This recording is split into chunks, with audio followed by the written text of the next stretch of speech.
Happy Tuesday, everyone. Today we're going to talk about social emotional learning.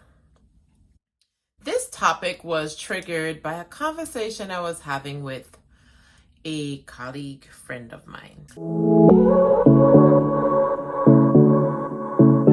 Our learners have been out of in-person learning for about 18 months. And some school systems are still on virtual learning. So we all had to adjust. Where some of us used the brick and mortar school building as an outlet, we had to stay home and push through with virtual learning. Our learners had to adjust to different situations. Some of our learners had to live with relatives, or they had to be separated from their parents. Some realized that their home situation is much more challenging than they thought. So it was a big adjustment for everyone, to include adjusting to learning virtually.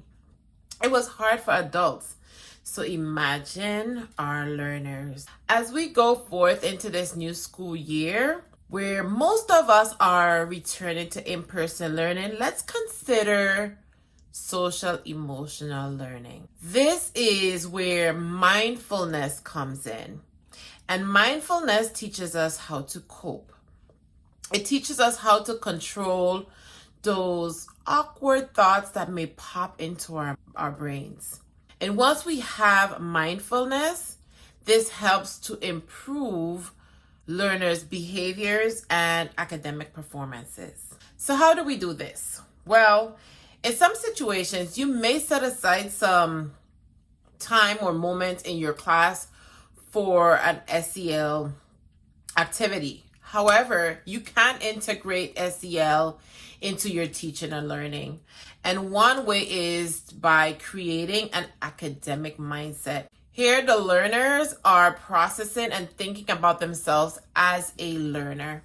They should be able to understand who they are and why they're in the classroom. And this helps them to understand their purpose in the classroom. The learners should be comfortable with taking risk. Knowing that you're not always going to be right, and that is okay, is the message we want to share to our learners.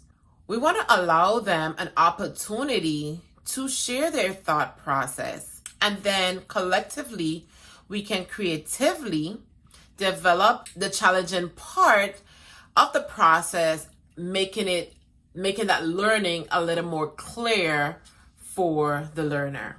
So rather than telling the learner what to do or showing them what to do next, have them verbalize their thoughts and ask them probing questions and give them specific feedback. Also, have them collaborate with their peers. This is good because the learners acknowledge that the struggle is a